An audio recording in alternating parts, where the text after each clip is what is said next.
আসসালামু আলাইকুম everyone, daily food মাইস্টাইল cooking এ সবাইকে স্বাগতম। তো আমি আবার একটা নিউ রেসিপি নিয়ে চলে এসেছি। সিম্পল, আমার বড় ফেভারিট রেসিপি।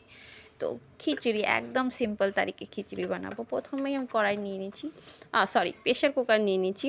তারপর সামান্য ঘি দিয়েছি। চালটা আমি 30 মিনিট মতো ভিজিয়ে রেখেছিলাম। চালটা ছিল গোবিন্দভোগ চাল আর মুগের ডাল। তো ওটা আমি ভিজিয়ে তারপর একটু ঘিটা ভেজে নেবো। আর যে দেখতে পারলে ছোট বেগুন, ওগুলো আমি বেগুনগুলো আমার স্টাইলে করে ভেজে নেব। বেগুন ভাজা আর শাক ভাজা হবে আমার পাতলা সিম্পল খিচুড়ির সাথে। তো প্রথমে নিয়ে নিয়েছি তেজপাতা। তেজপাতা দেওয়ার পরে দিয়ে দিলাম নুন, আর তারপরে দেব হলুদ।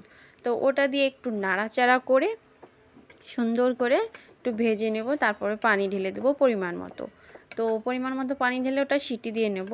সিম্পল 1 থেকে 1.5টা সিটি লাগবে, কারণ এটা গোবিন্দভোগ চাল, খুব সিম্পল আর খুব তাড়াতাড়ি এটা সিদ্ধ হয়ে যাবে।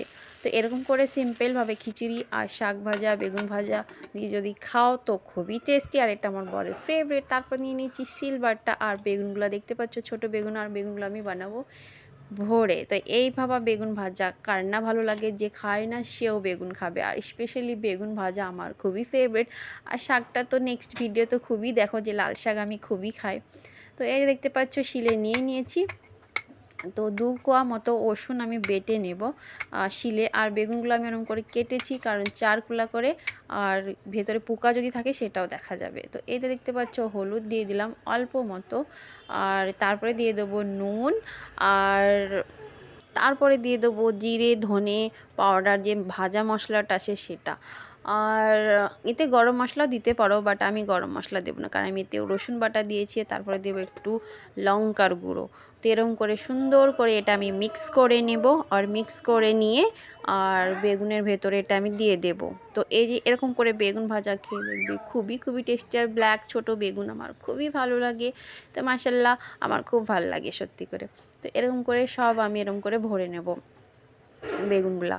তো এরকম করে সব মশলাটা ভরে নিই। আর পাশে দেখতে পাচ্ছ আমি রসুন দিয়ে দিয়েছি। আর এই রসুনগুলো আমি থেতো করে নেব। এটা আমি শাকে ফোড়ন দেবো। লাল শাক আমি নুন দিয়ে সিদ্ধ করে নিয়েছি।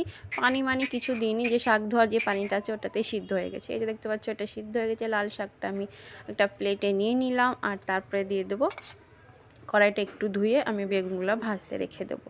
তো এই যে দেখতে পাচ্ছ সুন্দর করে আমি ভরে নিয়েছি। আর তারপরে দিয়ে দিয়েছি সর্ষের তেল। আর বেগুনগুলো আমি একটা একটা করে সবকে দিয়ে দেবো, আর সুন্দর করে ঢাকা দিয়ে। এর এই যে দেখতে পাচ্ছ আমার খিচুড়িটাও সিদ্ধ হয়ে গেছে, আর এটাও ফোড়ন দেবো।